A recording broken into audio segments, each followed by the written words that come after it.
In this lecture video, we are going to learn about the first part of the cardiovascular chapter, blood.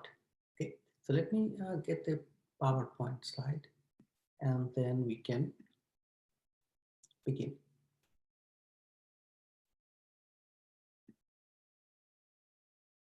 So your cardiovascular system, we can learn in like three parts. So blood, which is the fluid that roaming around in your body, in the vessels called blood vessels. So we are going to learn about blood vessels, and then and also the pump, which is known as heart, which is pumping this fluid through the blood vessels that roaming around in your body. So we have distinctively three areas of this cardiovascular system. So one of the largest system that you are going to study in this semester. Okay, so this chapter deals only with the fluid that is going through the blood vessels and doing their work. So blood is a connective tissue. Now in ANP1, you learned that we have four types of tissues: epithelial tissue, connective tissue, muscular tissue, and nervous tissue. So tissue means group of cells, but connective tissue, as you learned before, that it is not only a group of cells, but they do also have some non-cellular material, commonly known as matrix. So in this case, blood also follow the same strategy. They have cells, which we are calling them formed elements. I'm going to mention them detail a little bit later. And they do also a matrix that is known as blood plasma. So blood is considered the fluid connective tissue based on their state. Okay. They have tremendous amount of function in the body. The first function is blood is acting like a limousine service, like a taxi. Okay, so they are carrying stuff. So they carry gases like oxygen, carbon dioxide back and forth from the cell to lung, lung to the cell. They carry nutrients, they carry hormones. They carry metabolic waste, like all the waste product that you produce. They carry multiple enzymes. They carry a lot of important factors that are involved in different type of reactions, such as inflammation, such as blood clotting. So they carry many things. Okay?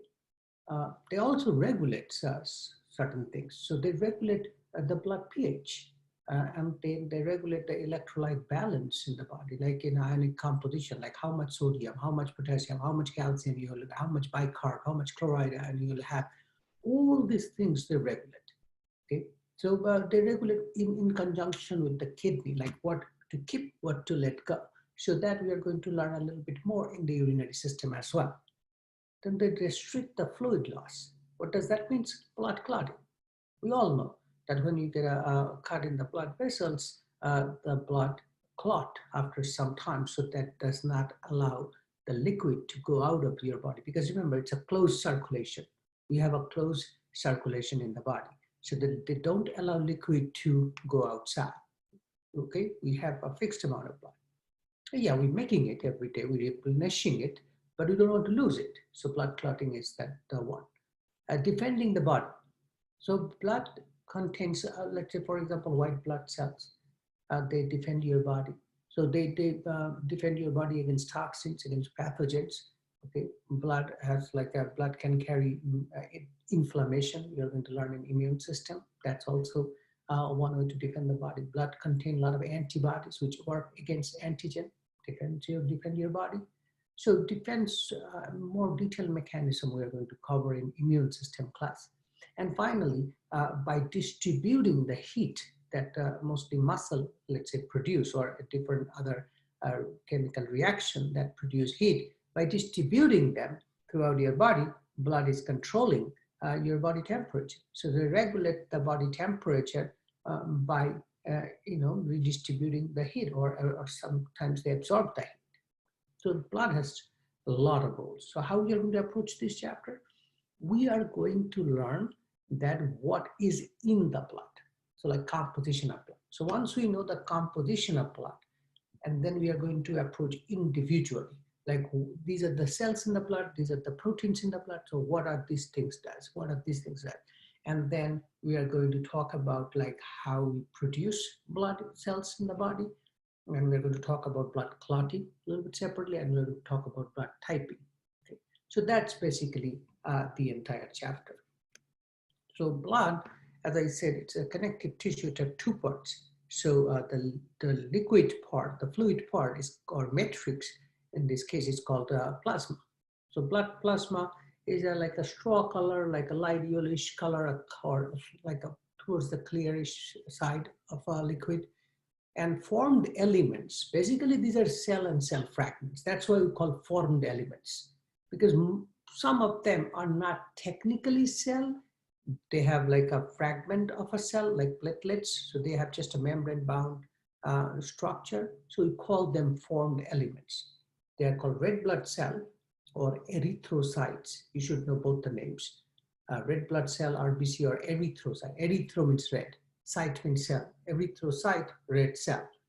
White blood cell, leukocyte, same thing. Leuko means white. And platelets, thrombocytes. So these are the cells in the body. So again, how we are going to approach, we are going to learn about plasma first, meaning what are the components in the plasma and what they do, and then we are going to talk about the formed elements like RBC in detail, WBC and platelets in detail. Okay. This is a blood slide looks like under the microscope. Okay, so when you're looking at a blood slide, and I'm sure you have looked, maybe in your lab class you have looked at some of these blood slides or some pictures, they appear like this.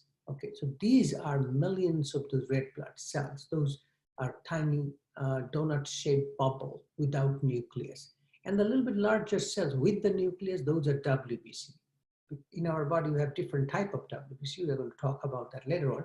And this fragment, cells fragment, the small one, those are called platelets. So if you think about blood in two parts, one part is blood plasma, the other part is formed elements. The first question is how much percentage of that whole blood is blood plasma? It's obviously very. Same thing with formed elements is obviously very.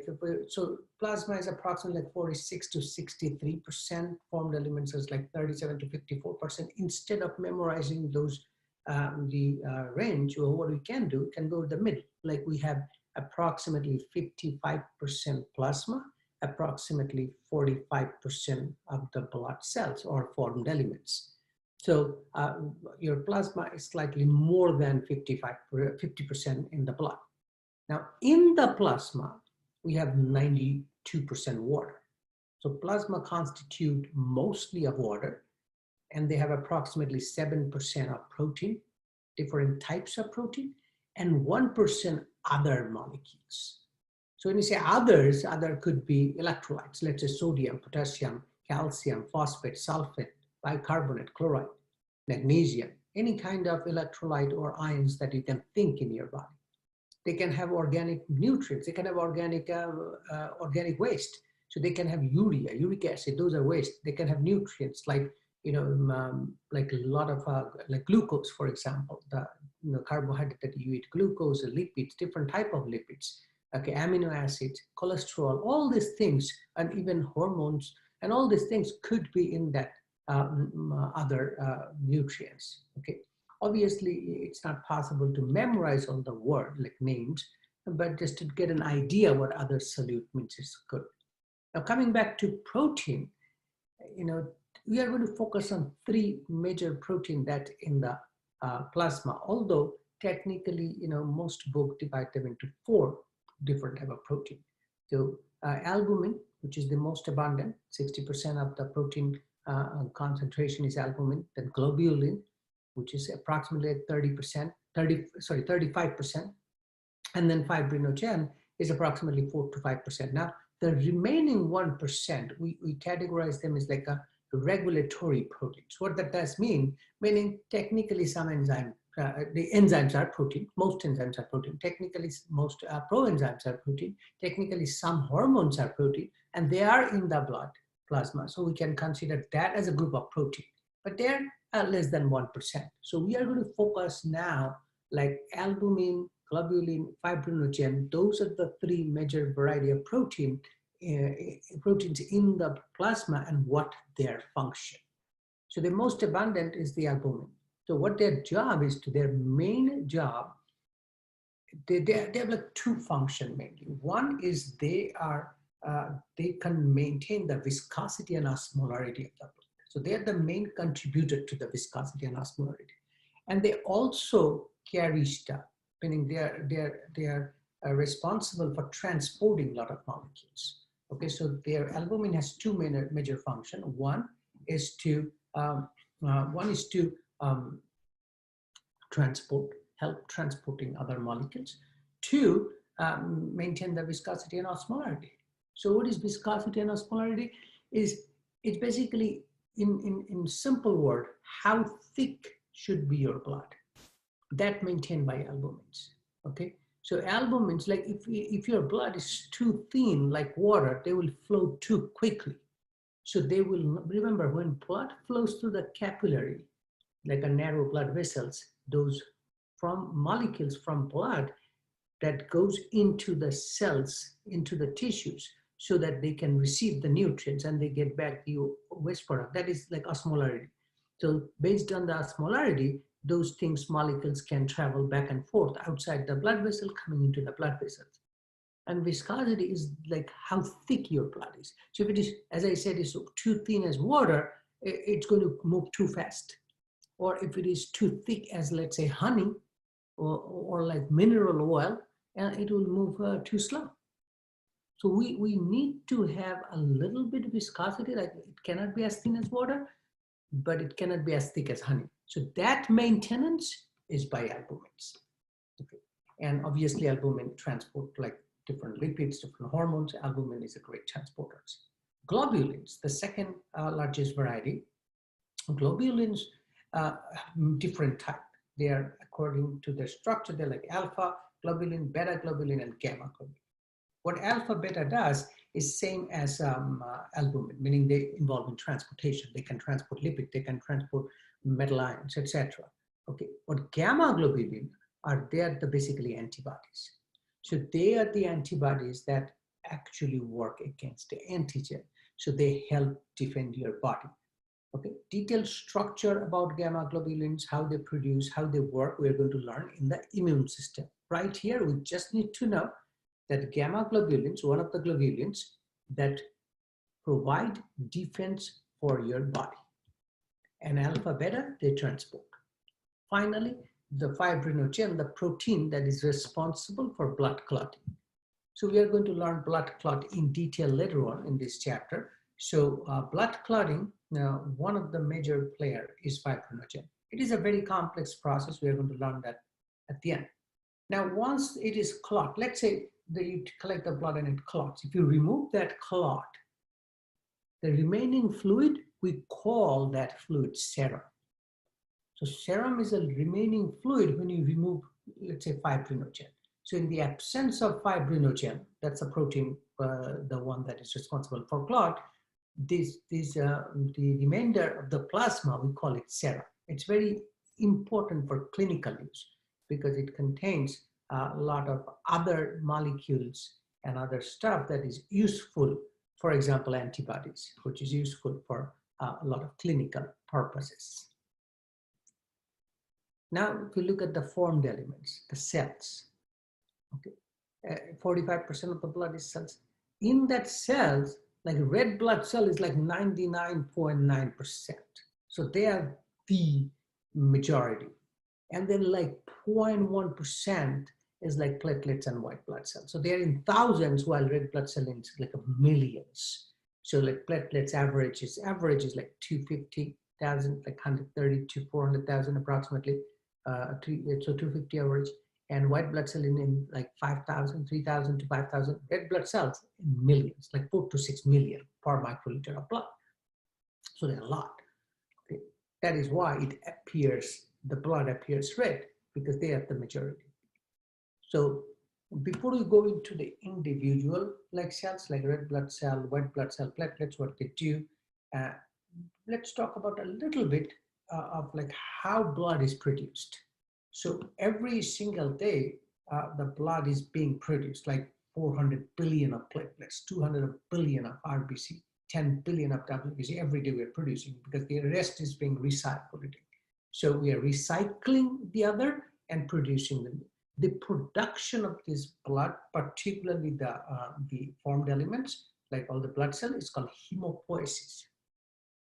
Poiesis means production, formation. Hem, blood. Hemopoiesis, blood production. Now, hemopoietic tissue, meaning the cells, the cluster of cells that are responsible for production of the blood, they are actually, during the time of fetal development, they're in the yolk sac. That, typical yellow color sac that present, that's right there. From those yolk sac, the first group of stem cell, they go and, they settle down in, let's say, bone marrow, in the liver, in the spleen, in the thymus. These are the organs. So they settle down in the liver, spleen, thymus, and bone marrow. But, liver stops, like at the time of birth, the liver cells is not responsible for production of blood cells. And spleen and thymus, they get more involved into the leukocyte and lymphocyte mainly production. And we are going to talk about that later. But then bone marrow becomes the main place where the red blood cells and most of the other white blood cells are being produced every day. Quantity of the erythrocytes and hemoglobin. So basically, this is to understand that, like in general, the main function of blood is to carry oxygen. The main function. All functions are important, but the main thing comes into your mind when you're thinking about blood, that they carry oxygen. Now, in order for blood to carry oxygen in proper way, you measure three things to understand. One is called hematocrit, two is hemoglobin concentration, and three is RBC count. All three are directly related to how the oxygen will be carried. Okay. So hematocrit, which is called packed cell volume, or some book will call volume of packed red cell. So basically, this is a measurement percentage of whole blood, percentage of RBC in the whole blood. So how much RBC you have percentage-wise in the whole blood. So what in the lab, what we do, you can take a test tube, or nowadays we take like a capillary tube, so you don't need too much blood. So if you take a test tube, and if you like a whole blood, and you spin them, called centrifugation. So if you centrifuge them, if you spin them, we know the heavier particle will settle down in the tube. So if you look at the tube, the bottom part will have all the cells. The top part will have that clear plasma. That bottom part, there, that percentage of the entire thing is called hematocrit. It's basically almost entirely composed of red blood cell, maybe on the top a little coat of white blood cells and platelets. So like 99.9% is the red blood cell. That's called hematocrit. Okay, so we can ignore that top buffy coat of WBC on that packed volume. So in case of men, it's like 42 to 52%. In case of women, a little bit less, like 37 to 48%. Okay. So that can give a direct information to the clinicians or healthcare providers that whether your blood can carry enough oxygen to be remain healthy. Same thing with hemoglobin concentration. Whole blood hemoglobin concentration, men has like approximately 13 to 18, women a little bit less, 12 to 16. Same thing with RBC count, all between 4 to 6 million with a little bit vary. So there are like three physiological reasons why the women has a little bit less than men. Because reason number one is, the androgen, like the hormone testosterone, the androgen, they influence the blood cell production more. So that could be one reason. And reason number two, it varies inversely with body fat. And reason number three, this is in general, like as a whole. Reason number three, if the woman is in their reproductive age, they lose a lot of blood during menstrual cycle. So because of loss and because of the production, generally, overall, obviously individual variations are there, men tend to have a little bit higher hematocrit value, higher hemoglobin concentration, and higher RBC count. And all these three, hematocrit, hemoglobin concentration, and RBC count, directly influence the amount of oxygen the blood can carry. Now, the structure of the RBC, like how they look like. So red blood cell, they appear as a biconcave disc. So basically biconcave means in a little bit narrow in the middle. So the biconcave on both sides, they come like a little narrow shape. So their middle, they become much more narrower than in the edge. So if you imagine like a donut without that hole in the middle, that's your red blood cell. It's like a disc, and this structure helps them to move like a squeeze through. They're a little bit dynamic structure, so they can squeeze through those tiny capillary as well. But what interesting about red blood cell is not only that. The interesting thing is about that they don't have a nucleus. So they do not have the ejecta nucleus when they're undergo formation. We are going to talk about that soon. So they don't have nucleus. So obviously no nucleus means no DNA, and no DNA means no RNA and thereby no protein synthesis. So red blood cell does not divide, so they don't undergo mitosis. They do not do protein synthesis, and they also do not have mitochondria. And mitochondria, in the cell chapter, probably in NP1, you learned that mitochondria is directly responsible for production of maximum number of ATP in the body. And that does not help. So they don't have mitochondria. So what red blood cell does, they get ATP only through anaerobic fermentation or anaerobic respiration, meaning without mitochondria, you cannot do, if you do remember, like Krebs cycle or electron transport chain. Without mitochondria, that is not possible. So you can only go from glucose to pyruvic acid to lactic acid. That's happened in red blood cell. Approximate lifespan is like 100 to 120 days. So it's like leasing a vehicle. So you lease a vehicle for 3 years and you return and get a new one. Same thing. They take blood cells, the body form them. They're like 3.5 to 4 months. They're actively performing, and then they have a wear and tear. Body takes them away and recycle them. And we're going to soon learn how and what they do with the recycling. So what red blood cell is mainly responsible for, the gas transport. So they take oxygen from lung to the cell, they take carbon dioxide from cell to the lung so that we can release them out. Okay. So detail about gas transport, like exactly where oxygen, how it binds to the hemoglobin molecules, and how the oxygen is carried, and same thing with carbon dioxide. This whole thing we are going to study more detail in respiratory system. So you can ignore this particular part right now, like how exactly they're being carried or called gas transport. We're going to talk about these carbonic anhydrates in respiratory system. So hemoglobin, that is the protein that we're talking about.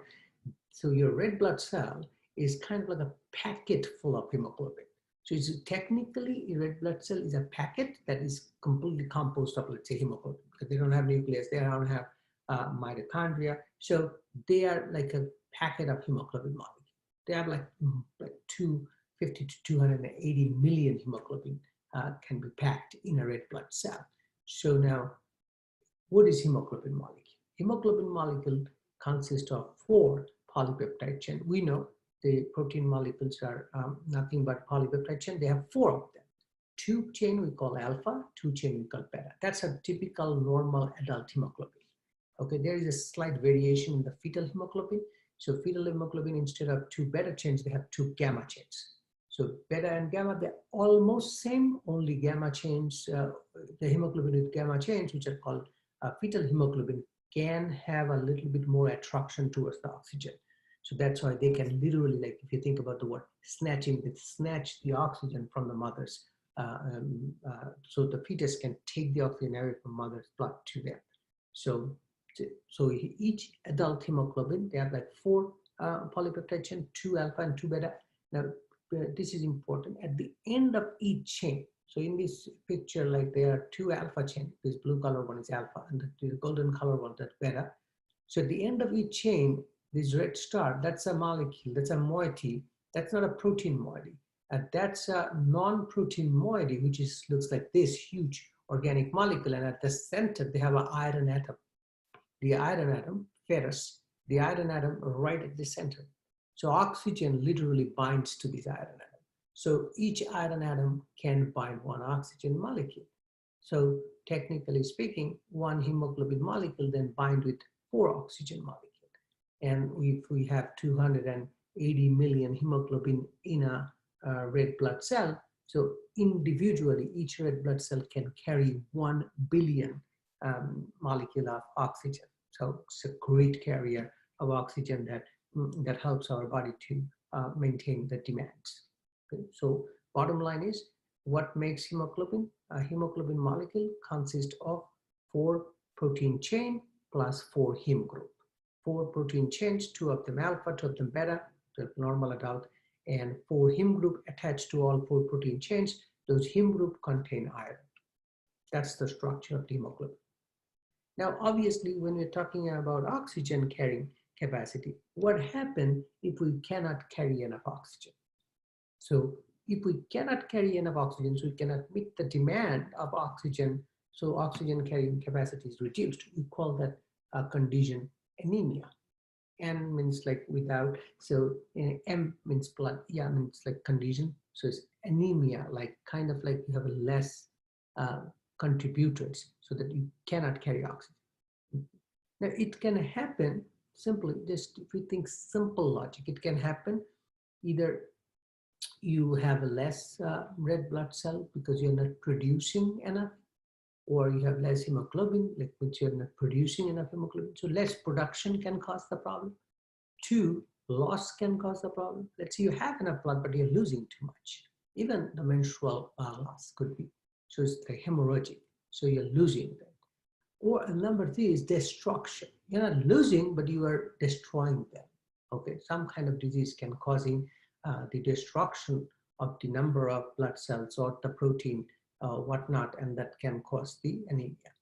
So these are the 3 ways it can happen. But anemia can be classified multiple different ways. So what I basically did, I listed the major type of anemias and individual reasoning. Okay, in this course you must know all these. So aplastic or hypoplastic anemia is when your erythrocytes and hemoglobin synthesis is decreased formation.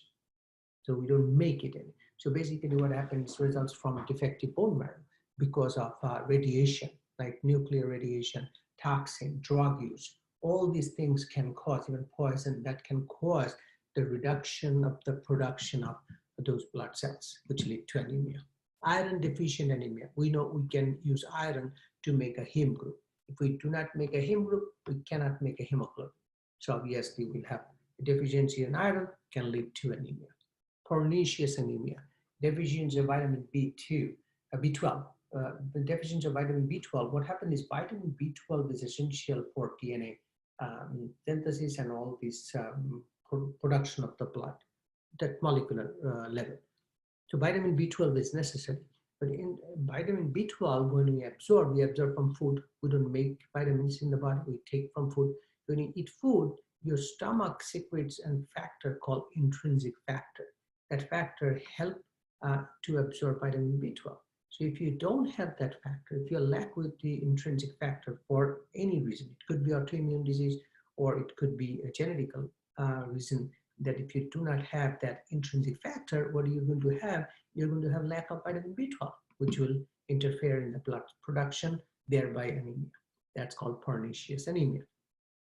But it's very similar one is called macrocytic, where the macrocytic one, when the size become big, that's why the name macro, caused by deficiency in folic acid and vitamin B12, both of them, both when they're caused by both deficiency, folic acid and vitamin B12, that's called macrocytic anemia. That's why normally when a woman gets pregnant, they need to maintain the amount of blood, doctor will prescribe the iron tablet, folic acid, vitamins, all these things because of this reason, so that we do not want to cause any less blood production because of this simple reason. Hemorrhage, losing blood. So there could be diseases like ulcer or any big damage in your body, or as simple as like during reproductive age of women, menstrual cycle. That can also cause the hemorrhagic anemia. And finally, there is a there is a genetic disease, genetic level disease is called sickle cell anemia. So where the shape of the red blood cell become like a sickle in when the oxygen concentration decrease, and then obviously they cannot carry enough oxygen to the tissue, that caused by a defective production of the beta chain. So remember, hemoglobin has 2 alpha chain and 2 beta chain. So some people who have lack of that allele, like genetic information, they cannot, defective genetic information, they can produce a defective beta chain, which can cause the red blood cell to collapse into a sickle when the oxygen concentration is low, and they can cause a severe anemia to those people. Remember, I mentioned earlier that it's like a leasing a vehicle. So for RBC, it's like a leasing a vehicle, means your body produce them, you using them, and then you recycle them. Body produce them, using them, and then anything wear and tear, they keep an eye on them, and they recycle them. That's how they do it. This is how to do it. So I'm going to use this. I'm going to use this slide to explain how to do it, and then I'm going to go back and explain how they produce. So let's do the recycling first. So how they're recycling. So this is a red blood cell roaming around in your body in the blood plasma. So these cells, those are in the liver or in the spleen, they call macrophage. So they can be in the spleen, in the liver, or they can be in the bone marrow. Macro means big, phage means eater. Remember phagocytosis in NP1? So phagocytosis. So what they do, they actually phagocytose, means they engulf those damaged red blood cells. So after 120 days average lifespan, they engulf them, they eat them, they take them inside. When they take them inside, they break them. So when they break, the main component of the red blood cell is the hemoglobin. So that hemoglobin molecule, if you remember, they have 4 polypeptide chain, 2 alpha, 2 beta. And at the end of each chain, there's a heme group attached. So they separate them first. So the globin part, or the polypeptide chain, they break into amino acid, and obviously amino acid body can easily recycle to make protein again. Whether they make hemoglobin or any other protein, they recycle amino acid. So this can be used for protein formation, even in case of RBC. Now the heme group, which is the non-protein moiety, which is the non-protein molecules. They have mainly 2 parts, an organic part and iron atom. So they literally pluck the iron atom, they separate the iron atom out of the heme, and they recycle them straightforward. So they take away from the heme group, they take away the iron atom, and they carry the iron atom into the bone marrow again. Remember, blood production takes place in the bone marrow, and they're recycling them. And sometimes if you have excess, they store them temporarily as well in the body. So the third variety is the remaining organic molecule, which is the heme molecule, the organic heme molecule. They convert into biliverdin first, which is a little bit greenish color pigment. And then biliverdin molecule is converted into another molecule called bilirubin, yellow color pigment. And then they either carry them to liver, if they're outside the liver, or if it is inside the liver, they are in the liver. Then using the bilirubin molecule, what liver does, liver produce a molecule called bile, B-I-L-E, bile. They produce the molecule called bile. What bile does, bile require for fat digestion. So in the digestive system chapter, we are going to learn that bile emulsify fat. Without emulsification, that's a necessary step. Without emulsification, fat cannot be efficiently digested by the enzymes. So emulsification of fat is taking place in the small intestine where the liver secrete the bile and which made from the bilirubin molecule. And these are the metabolic products of the liver which can either be eliminated in the feces or some of them we can reabsorb in the system and some of them can go into the kidney and eliminated in the urine. That's why urine and feces both appears like a yellowish color. That is why if you have a liver problem, like any disease associated with liver, such as jaundice, can cause yellowishness of your body, like your nail, your body, your eye all turn yellow because this bilirubin is, red blood cell is breaking down too much bilirubin in the blood that causes yellowness. That's how they recycle all the material of the blood.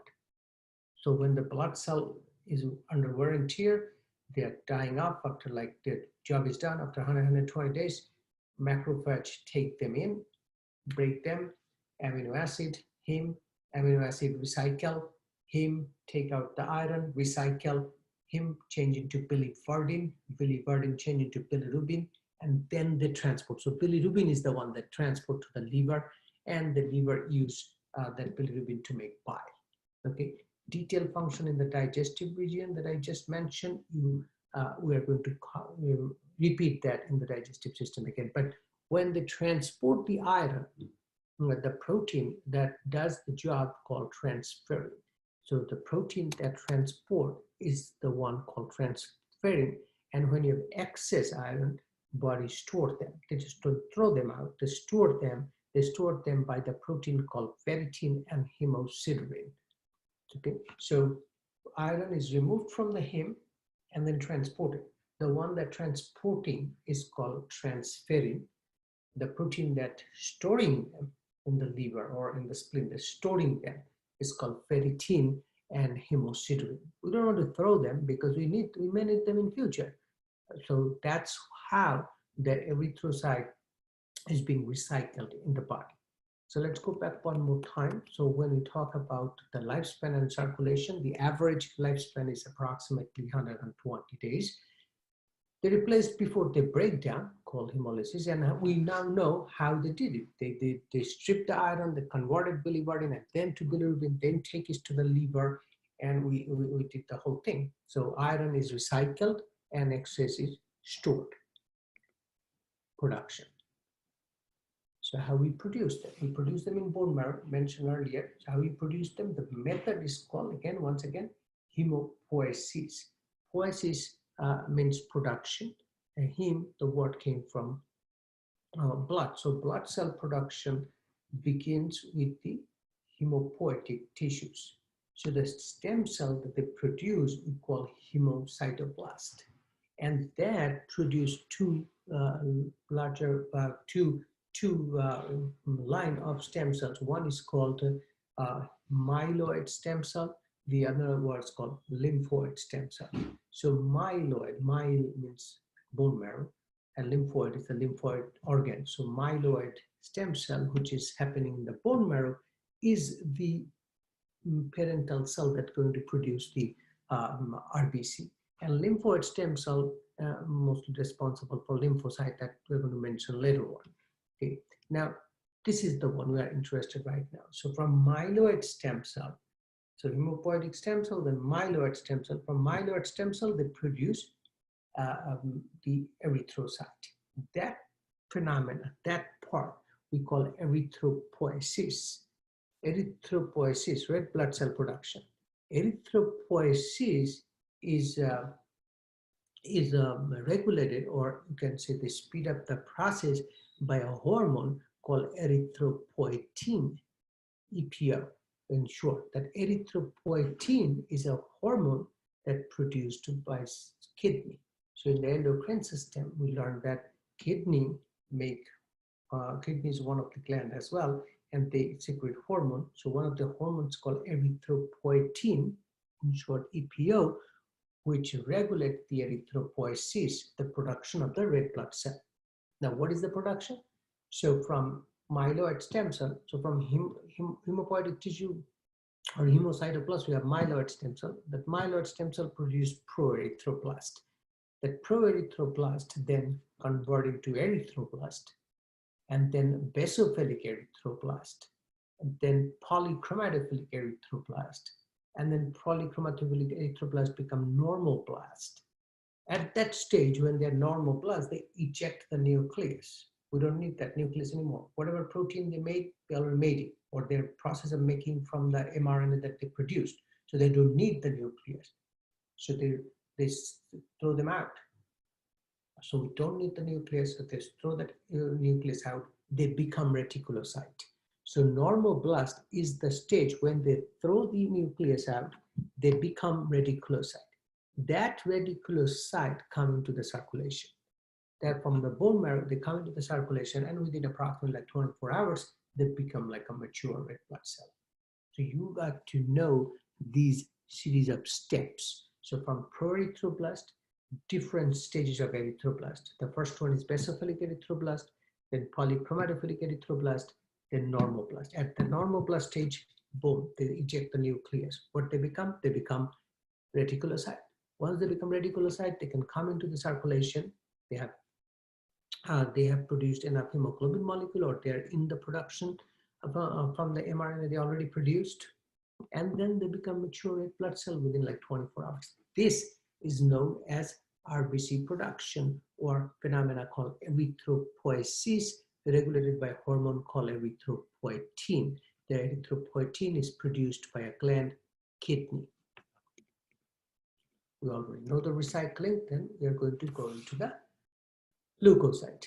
So in RBC, you must know RBC structure. You should know hemoglobin structure. We should talk about anemia and different sets of anemia. Then we know how RBC is produced, then how RBC is recycled, all of this. Now leukocyte, leuko means white. So leukocyte, white blood cell, in thousand. That's in millions. Now it's in thousand, like 5 to 10,000 RBC, WBC per microliter of blood, normal. So normal adult here 5,000, but it can go up during the infection. So because remember, main job as a whole, their main job of leukocyte or the WBC is to defend your body. Okay, so then they do have nucleus, unlike RBC, which does not have nucleus. They do have nucleus. So WBC in their lifespan, they stay sometimes in the blood and sometimes they migrate out from the blood. So when they migrate out, so from the blood vessel, so let's say this is a blood vessel, and that's what the problem is. So right here on the wall, that's your skin, and this is your blood vessel. So the problem is there. So if the body comes to know that there is a problem, those WBC from the blood vessel, they go out. So they literally squeeze out from those capillary. So between two capillary cell, if they put a little bit of, if they're between two capillary cells, if they get a little bit of space, they can squeeze out. That's what they call amoeboid movement. They are capable of amoeboid movement. Remember amoeba? They can change their structure to squeeze out. That's what they do. So they go towards the margin of the blood vessel. So this is the vessel. They go towards the margin. So at the end of the cell, and then they squeeze out. So when they squeeze out during amoeboid, and they follow positive chemotaxis. What does that mean? The chemotaxis means wherever the injury site, let's say that's a skin, that's what the injury is, those cells release molecules. Those molecules attract its WBC. That is what the movement called chemotaxis. So I'll give an example. For example, if you keep a plant near the window, the plants slowly, when they grow, they bend towards the window. Why? They're looking for light. So wherever there's sunlight, they're bending towards that sunlight. That's called phototaxis. Taxis means movement. So photo, towards the light they move. In this case, they're moving towards the chemical, wherever the chemical is releasing. So those released chemical attract them, chemotaxis. And then when they go there, some of them, they literally are capable of phagocytosis. Phago means eating, so they're eating the microorganism or any damaged cell. That's how they save you. Now they have many different types. They have 5 different types of WBC. We can actually make them into 2 groups. One group we call granulocyte, the other group called agranulocyte. Follow this name. The granulocyte means their cytoplasm has many granules. So, excuse me, their cytoplasm has a lot of granules. So if I show you a picture right here, you see this right here, those are the granules we're talking about. In this case, their cytoplasm has a lot of granules, different color, but still granules, a lot of granules. But this appearing slightly cleaner than this, and this is almost very clean. So these two are agranulocyte. These three are called granulocyte, meaning the cytoplasm has granules in it. Those are lysosome, like lysosomal granules. Okay. That's what the two name. So granulocytes, they are neutrophil, eosinophil, basophil, three types.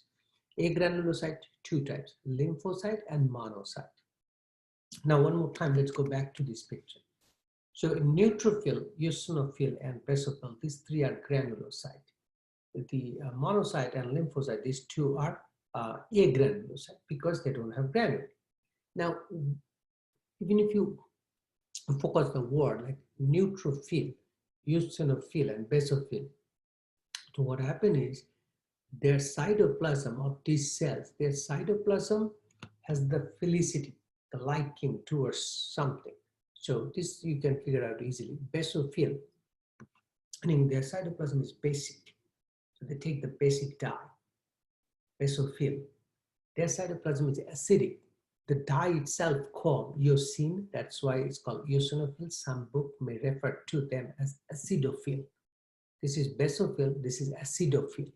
Meaning their cytoplasm is acidic, that's why it's appear red or pink in color. So under microscope, if you look at a WBC slide, you'll find some eosinophils are like reddish or pinkish in color, right here.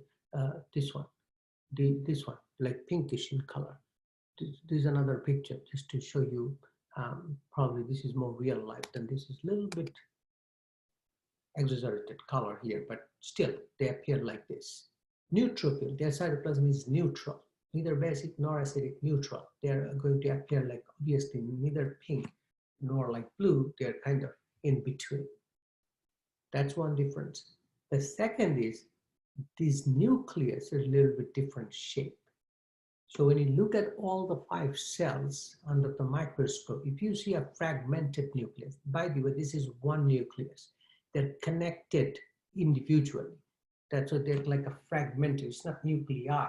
It's one nucleus, but they're like fragmented. They have 3 to 5 lobes. Those are called neutrophils. Clearly, they're connected, but these are 3 to 5 lobes. They're called neutrophils. It is a bilobe, like 2 lobes narrowly connected in the middle, like 2 lobes narrowly connected in the middle with a pink dot, like a pink dye. Those are eosinophil and acidophil. That's how we can recognize. Basophil, most cases you cannot see the nucleus very well. The reason is they're kind of behind too many granules. So when you cannot see the nucleus properly, like too many granules, those are basophil. Monocyte is the largest one, the big, and they have like a kidney-shaped nucleus, or like upside down U or kidney-shaped nucleus. They're big. Lymphocyte, on the other hand, they're very small, the smallest one, and it looks like a tennis ball. And 90% of their area is like covered by the nucleus. So they have like a tiny ring of plasma membrane right there. Those are lymphocytes.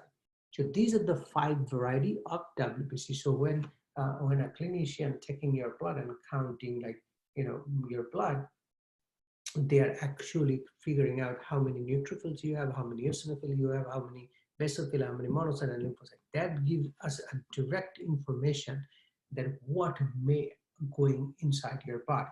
So in a normal blood, neutrophils is like 60%. Then second one is lymphocyte, is approximately 30%. Third one is monocyte, is approximately 8%. Then the eosinophil and then basophil is very, very less. But that's our normal distribution.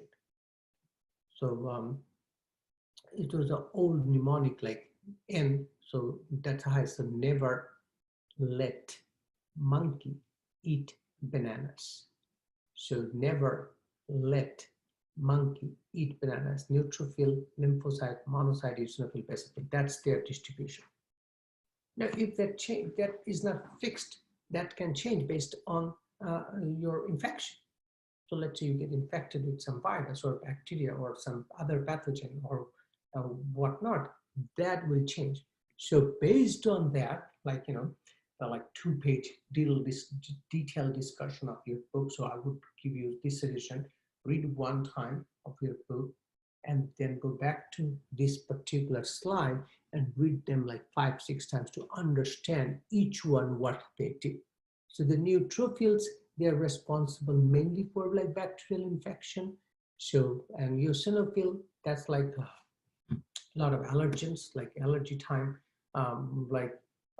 For example, I have like pollen allergy in the springtime, and in the fall time I have some other type of allergy. That's why my throat get always choked. So I probably have tons of eosinophil in my blood all the time, most likely, particularly in the spring, 100%.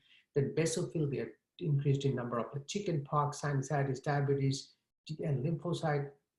They increased like they're like main immune response cells. So they are also monocyte. They're also phagocytic cells. So again, you read them and you try to memorize individually what they do, and this is how they look like. I give 2 slides intentionally. There's 2 different pictures just to get an idea of what they look like. So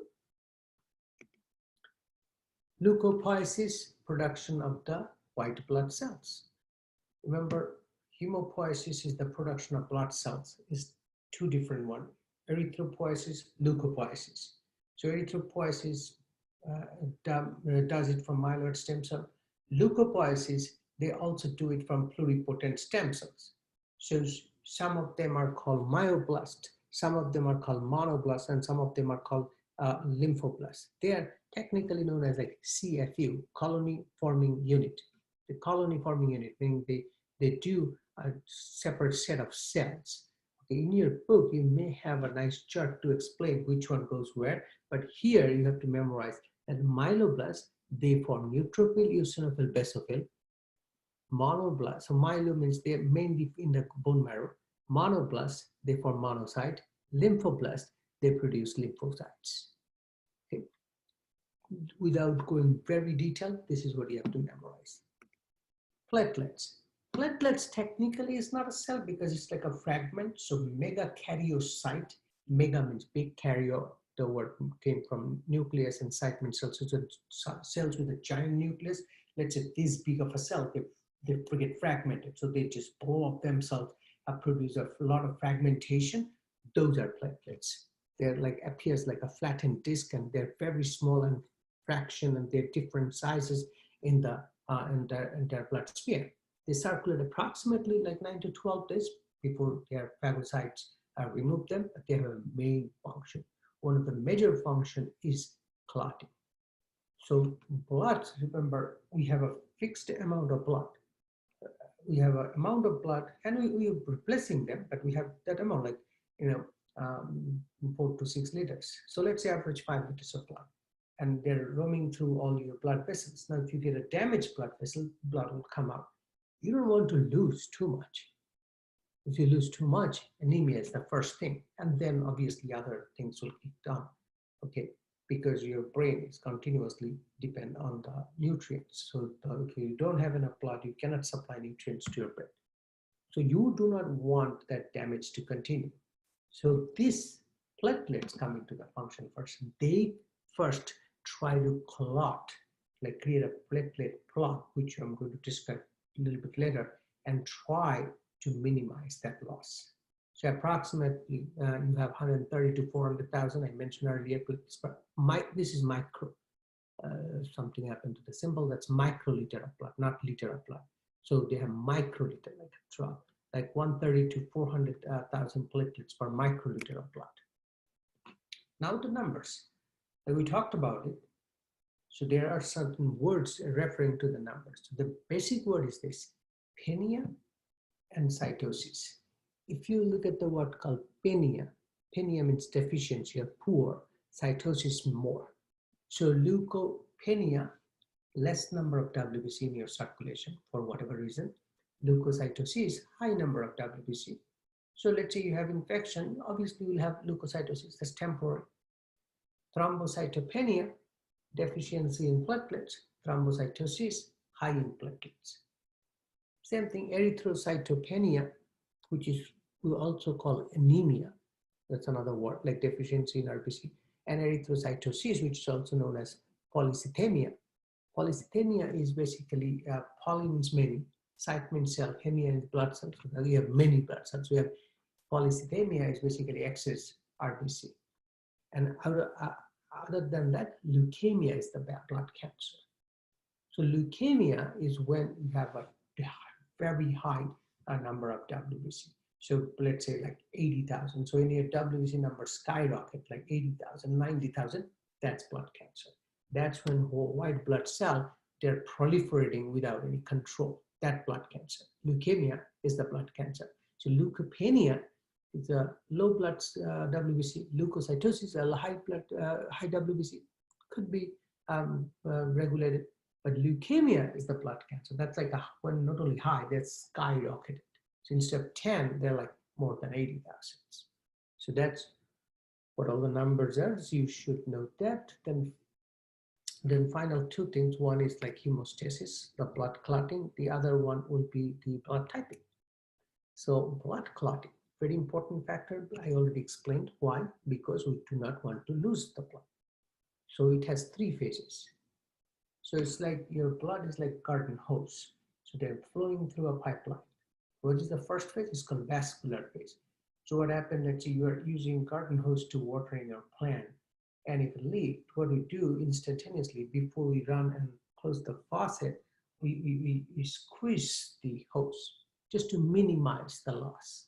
That's exactly what body is doing. That's called vascular phase, meaning when the blood vessel is carrying the blood, as soon as they get a damage, the blood vessel can damage, they crack open not only from outside, from the inside, we have a lot of injury all the time. And that can happen. And as soon as the blood is coming out, that vessel will constrict, squeeze. There are chemical reaction that allows the vasoconstriction. That's called vascular phase. So that will minimize, but that will minimize for a limited amount of time, okay? Because it's going to go back normal again. Then come platelets. So that's a second phase called platelet phase or platelet clock phase. What that is, like platelets, they normally do not, when the blood vessels is smooth inside, if the inner wall is smooth and not damaged, they have a layer of like prostacyclin. So that prevents the platelets to engage or get stuck with the side wall. They don't, they just keep flowing. But as soon as there is a damage, platelets generate like a pseudopod. Pseudopod means like says extra pod means feet. The pseudopod, they will stick to the damaged area and then they keep sticking like this. So when there is a damaged area, they keep sticking like this. So they created a plug so that they minimize, they bring those two damaged portions, like they pull them together so they can minimize the damage. They're not very strong. Obviously, too much flow will make it open then. But that's what the first, second stage of hemostasis, trying to lose the blood. That's why when you have a cut, you don't want to wipe the blood. You want to blot it. You want to keep it like this, because more you wipe, you're removing those platelet plugs, so you are causing more bleeding. So if you want to stop the bleeding, you should just press it like this. Keep it pressed until the third phase kicks in. That is called coagulation phase. That's where the coagulation takes place. Now, what is coagulation or clotting? In this case, mainly referred to as clotting. What is this? Just imagine this. We have the platelet clots. We have a lot of RBC, a lot of WBC there. What we need something like a cheesecloth. Just imagine, we need something like a cheesecloth. If they can hold those platelet and the RBC and WBC together like this, by the time body will slowly repair the damage, then it's fine. Like that clotting process is called coagulation phase. So basically, we have everything, we just generate a cheesecloth. So it is better understood if you look from the bottom up method. So what basically it is, I'll explain from this slide. So let's go back one more time just to give you an idea. This is the cheesecloth I'm talking about. That's a net. Cheesecloth means net, which is grabbing all the cells. Could be red blood cell, could be white blood cell, could be platelet plug, and they are just keeping it right here, so that the vessel that got damaged, sorry, can get time to repair, so that blood cannot get lost right here. Okay, so after platelet plug, they create a coagulation net right there. So that is the network. Now, how they did. So this is where I wrote down, but I'm going to explain this from this picture. Okay. So there is a protein called, by the way, this coagulation process requires, like, a lot of them are discovered yet. Your books have mentioned some of them. It requires like more than 30 factors. It is one of the most complex phenomena that we studied in our body chemistry. One of the most complex, because you have to understand, as soon as it gets damaged, the blood should clot. But they cannot continue clotting, because then there is a bigger problem. So they should clot and then stop clotting immediately. So it's a very complex thing goes on. There are so many factors. We actually call them factors. So most of them produced by the liver. Okay? So factor, and we name them like factor 1, factor 2, factor 3, factor 4, factor 5, and so on. Again, for this class, you do not have to memorize all the factors. You have to just know a few that I'm going to mention. So please pay attention. So this one, the protein called fibrinogen, which is the clotting protein we studied, that is in the blood plasma. They are soluble. The fibrinogen is a soluble protein, meaning they are roaming around with the blood plasma, because they're soluble. Once they convert into a protein called fibrin, that's their insoluble version. That's an insoluble strand. As soon as the fibrin produce one strand, the other strand, and they can kind of like together make a network of strands. There are other factors involved, but they can make a network of strands. That's the cheesecloth I'm talking about. That's the net I'm talking about. That net, once they produce, they can capture all the cells to create that clot. So bottom line is, if fibrinogen is there, no problem. As soon as it converts to fibrin, it can clot. And it does clot. Now, who converts them? The enzyme is called thrombin. But our blood should not have thrombin in an active form, because if they do have an active form, they will clot the blood all the time. You don't want blood to be clot all the time. So thrombin is produced only that time when the clotting is required, because of prothrombin, that inactive enzyme become thrombin. Now, who makes them inactive? See that? Like a series. So who make them inactive to active? There is an enzyme called prothrombinase. So the question is prothrombinase in the blood? No, it can be, because if it is, then it will clot. So then prothrombinase is there, but it's in the inactive form. We call them factor 10. Now, who activates factor 10? Because somebody has to activate factor 10. Once the factor 10 is activated, they can do this. Got it. But somebody has to activate factor 10. There are two pathways, there are two series of reaction, two cascade of reaction that can activate factor 10. One is called extrinsic pathway. One is called intrinsic pathway. Now, let's understand the word first. Extrinsic means the factors that are responsible initially does not come from blood. It's outside the blood. It could be from the blood vessel, which is considered outside the blood, the cells in the blood vessel. Intrinsic means those factors are in the blood. Intrinsic. Extrinsic means outside, intrinsic means inside. So it actually begins with extrinsic first, and then immediately after, the intrinsic take care of it. So there are many factors. The first factor, that the one I want you to know, is called tissue factor. As soon as they get a damage in the tissue, means the wall get damaged, tissue get damaged, they release the factor 3, commonly called tissue factors. And this tissue factor can activate other factors to initiate the intrinsic, and they can continue to the other factor to initiate the extrinsic as well. You do not need to know this series of reaction. You do not need to know this series of reaction. You do not need to memorize all the factors. What I want you to know, the tissue factor is the first factor that comes out of the tissue damage. You need to know there are two pathways, extrinsic and intrinsic, namely, both of them are capable of activate factor 10, which initiate the common pathway, because factor 10 then activate prothrombinase. Basically, they activate it, become prothrombinase, then prothrombinase activate prothrombin to thrombin, thrombin change fibrinogen to fibrin. You know this. And you should also know that calcium ion, which is one of the factors, and vitamin K is also one of the factors, which is not mentioned in this slide. So calcium and vitamin K are the two very important factors for the blood clot. Okay, so that's basically this. Now we have a regulation, because as I said, we cannot just keep clotting.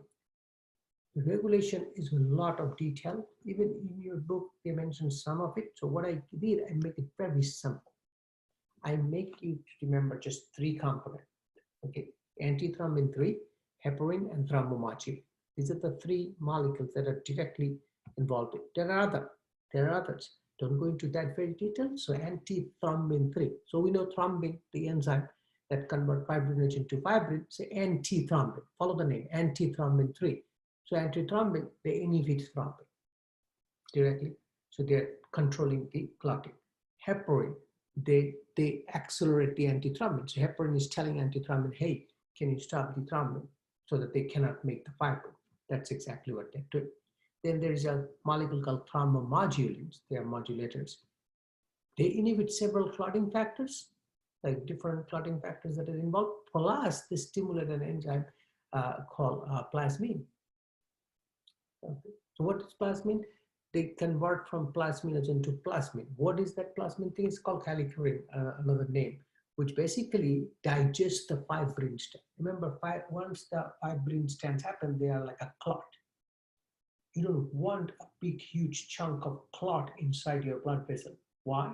Because later on, think about the blood flow can rip that up, and that clot can continue. And if it is a big clot, because it happens in a bigger blood vessel, it can stuck to a smaller vessels. It could be in your heart, could be in your brain, and clot that vessel cause, like in the brain, it can cause a stroke. Then the heart, it's a myocardial infarction or heart attack, it can cause, because they will block the blood vessels, the narrower one. So we need to digest that. That digestion of fibrin is called fibrinolysis. Lysis means breaking down. So you're breaking down fibrin. And who does it? Many things. One of the main enzyme is plasmin. So this plasmin is stimulated by thrombomodulins again. So that's a little bit of regulation of blood clotting. So now we are at the final stage, which is the blood types. Blood types, I'm sure you heard about that, like type A blood, type B blood, type ABO, and all these words. But what are these? Like, this is the part you got to understand. Okay, just have to understand. So there are two words we commonly use: antigen and antibody. Antigen are the molecules. Okay, they reside on the cell surface. Okay. Now, there are foreign antigen also. This antigen is a big word. Basically, nowadays we call antigen that can refer to or that can generate an immune response. So there are a lot of foreign molecules, like even bacteria, virus, different other pathogens can act as an antigen as well. When they go over, even like the pollen can act as an antigen, because when they go into the body, they can generate an immune response. It can happen. Just make it simple right now without going into that detail. That blood cell, they carry some molecules attached to their cell membrane. Those molecules directly have no function to the blood cells function, meaning they are not responsible, or they are not changing the oxygen carrying capacity of the blood. I'll give you an example to understand this. It is like you're painting the outside of your house.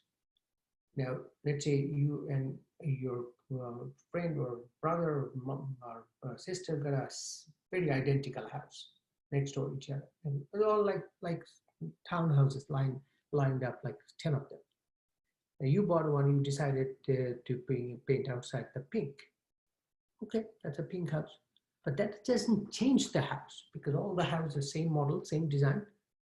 The other one, somebody decided to paint white or blue. That's it.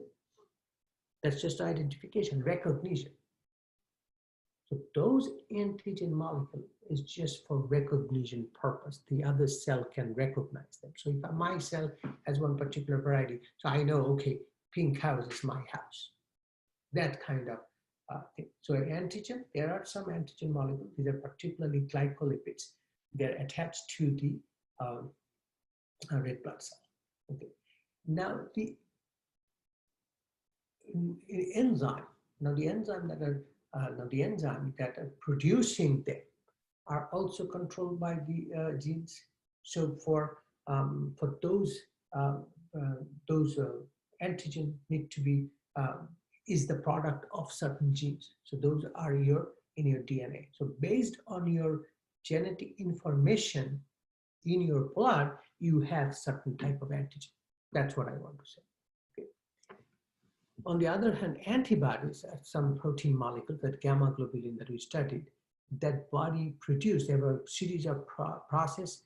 The plasma cells in the body, they produce this. We are going to learn in lymphatic or immune system class. Right now, you just need to know antibodies are the gamma globulins of the proteins. They react against antigen. That's good enough. How they form, you don't need to know. So they react against antigen. And finally, the word agglutination or neutralization. The agglutination when antibody attack the antigens. So they agglutinate. In other words, like they cause clumping of those cells. So because they attack from multiple directions. So it looks like when sometimes you have a milk that goes bad, like stale milk, the casein comes out, it looks like that, like when the blood is coagulated. Okay, so this is the three word you need to understand. Antigen is a molecule that are attached to the blood cells. They do not affect the function of the blood cell, they're just recognition purpose. Antibodies produced and they then attack the antigen. Agglutination is that attack. So this is an example. So in the body, we have two main antigen called A and B. Okay, this is how you can understand, because O meaning these are the precursor molecule. From here, we make either A or we make either B. This is the precursor, that's a main molecule. This is not really an antigen, but this is a molecule we need, okay, without going very detailed. We need to make either A or B. So if you have an enzyme to make A, you're going to make this. If you have an enzyme to make B, you're going to make this. When you have this, that means you have nothing. Consider you have nothing because that's a precursor. That's not a proper antigen. So, but they don't change the function of the blood cells. Now the things is very simple. So if your blood cell has only the precursor, meaning nothing, I'm considering precursor means nothing, then we call it type O blood. If you have a type of antigen, we call type A blood. If you have a B type of antigen, we call type B blood. And if you have both the type, like A and B, we call AB blood. So I'll give you an example, simple example. Let's say if you have a phone which has like Verizon, so you're a Verizon subscriber. If you have a phone with AT&T, you have AT&T, you are AT&T subscriber. Let's say we have these two subscriber only. And if you have enough money to have one Verizon and one subscriber, okay, you're AB type blood. You have both the variety. That's it. Doesn't change anything. Phone, no matter what phone you have, when you speak, we speak the same thing. We talk. It doesn't really matter. And if you have, let's say somebody has no money, so no phone, that's O type. That's it. So you do not have a cell phone, you're O type blood. You have in Verizon, you're A type. You're AT&T, you're B type. You have both Verizon and AT&T, you're AB type. That's it. That's as simple as this. Now, when you have two type of antibodies found in the blood plasma, okay, body produce them. So if you have there are two types, anti-A and anti-B. These are the two types of antibodies. So now anti-A, follow the name, anti-A means they work against A. Anti-B, they work against B. That's why the name. So anti-A will attack A, anti-B will attack B. Now, if you have an A-type blood, you will have anti-B antibody in you. Anti-B, because you don't want to attack yourself. You want to attack if somehow your blood gets mixed with the B-type, then you're going to attack them. So if you have an A-type blood, you're going to have anti-B antibody. If you have a B-type blood, you're going to have anti-A because you don't like it. So it's basically, you are a Verizon customer, so Verizon will sign up with you. They say, oh, you cannot move to AT&T. If you want to move, then you have to give $500. Same thing with AT&T will do. That's exactly the same thing. Now, if you have a type AB, if you have both the phone, you really don't care about what antibody you have because nobody's protecting you. So you have neither A or nor B antibodies in your body. And if you have no cell phone, that means you have both the antibody, meaning you cannot get any one of them. You have resistance. So you cannot get anti-A, you cannot get A, you cannot get B. You have both the antibodies in your body. Because when you have the opposite antibody, you're going to attack, you're going to agglutinate. This is what exactly happens. So that's your basic blood type. Type A blood means you have type A antigen and anti-B antibodies. Type B blood, you have B antigen and anti-A antibodies. Type AB blood, you have both A antigen and B antigen, no antibody. Type O blood, you have no antigen, but you have anti-A and anti-B, both antibodies. That is why when you have an A-type blood, you cannot take from B-type, because if you take blood from B-type, your antibody is going to attack them. You cannot take blood from AB type because your antibody is going to attack them. Do you remember? That's what they are also B. But you can easily take blood from O type. So if you have an A type blood, you can either take blood from another A or O.